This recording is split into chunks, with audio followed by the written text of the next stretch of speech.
Good morning. I'm Gary DeWaal, and this is Bridging the Week for July 21st to 25th, and today is July 28th, 2014. I hope you all had a great week. I finally finished reading Timothy Geithner's stress test this past week. Meanwhile, the Commodity Futures Trading Commission issued a trade surveillance report card to ICE Futures US and delayed the compliance date for its new large trader reporting rules. Not to be outdone, the Securities and Exchange Commission finally issued amended rules on money market funds. It crafted one type of money market fund for retail clients and another for institutions. It was a busy week. Let's get started. It has taken me longer than many, but probably less time than others, to finish reading Timothy Geithner's recently published observations on the 2008 financial crisis entitled Stress Test. Frankly, I was disappointed. Unfortunately, I don't have time here to get into my reasons for this, but I do provide a full explanation on the article version of Bridging the Week on my website. Check it out. Last week, the Division of Market Oversight of the Commodity Futures Trading Commission published a rule review of ICE Futures US, a registered designated contract market under US law.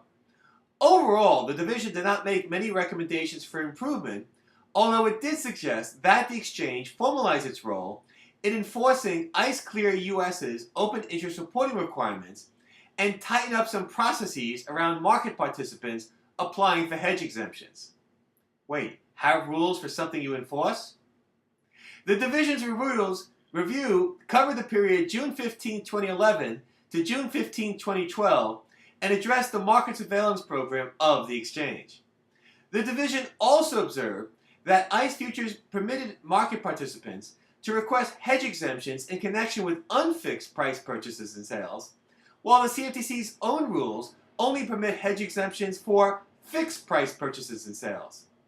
The exchange committed to amend its rules to conform to the CFTC requirement, but had not done so by the report's date. Finally, the division noted that ICE Futures is unique among exchanges in permitting members to apply for a cash and carry exemption.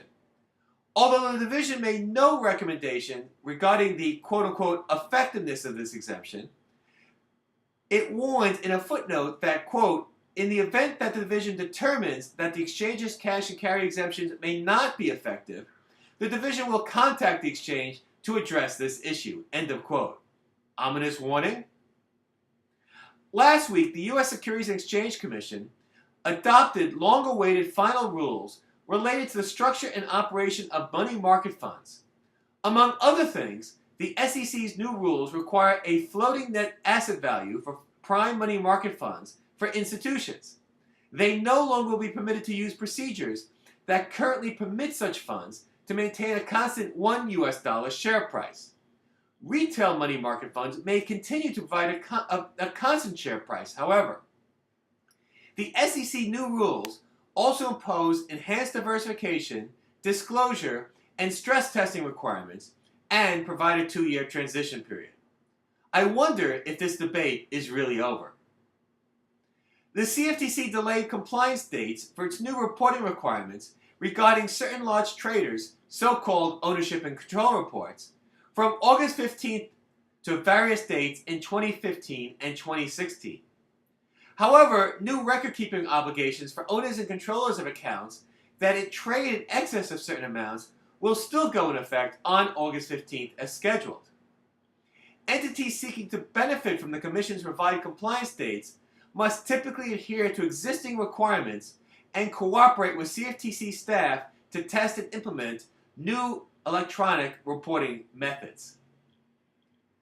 Last week, Barclays Capital and Barclays PLC filed papers to dismiss the case brought against it by the Attorney General of the State of New York on June 25th for operation of its dark pool.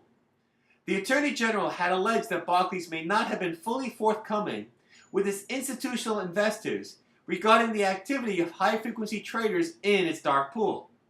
Among other matters, says Barclays, the Attorney General's complaint, quote, is based on clear and substantial factual errors, end of quote, and fails to, quote-unquote, identify any fraud.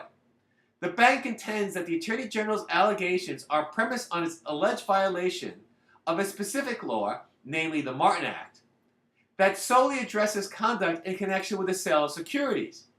However, in its complaint, the Attorney General says, Barclays says, the Attorney General solely alleges issues in connection with the operation of a trading facility, not securities. LavaFlow, a Citigroup business unit, has agreed to pay $5 million to settle charges by the Securities and Exchange Commission that it failed to protect the confidential trading data of certain of its subscribers from at least March 2008 through March 2011. As background, LavaFlow is an electronic communications network that is a type of alternative trading system under SEC rules. During the relevant time, alleges the SEC, LavaFlow permitted an affiliated company, which maintained a so-called quote-unquote smart order routing service, to have access to the non-displayed orders of its customers, contrary to its obligations under an applicable SEC rule. A research report commissioned by the International Swaps and Derivatives Association has found that the international OTC market has quote-unquote fragmented along geographical lines since the rollout of swap execution facilities in October 2013. Moreover, since euro interest rate swaps have been mandated for trading on CEFs in February 2014, trading has been, quote, clearly split between U.S. and non-U.S. counterparties, end of quote. The statistics are pretty compelling. And finally, the London Metal Exchange recently fined 9 individual ring dealers for standing during open outcry trading rather than sitting. Most of the individuals were fined 1,250 Great British pounds for their offenses, but 2 individuals were fined 2,500 Great British pounds. Seatbelts, anyone? Well, that's it for this week's Bridging the Week. As always, there are more information on each article and more articles on the article version of Bridging the Week on my website. Check it out. And by the way, don't forget, I have a review of Timothy Geithner's new book, Stress Test. Until next week, this is Gary DeWaal, and this has been Bridging the Week. Have a great week. Ciao!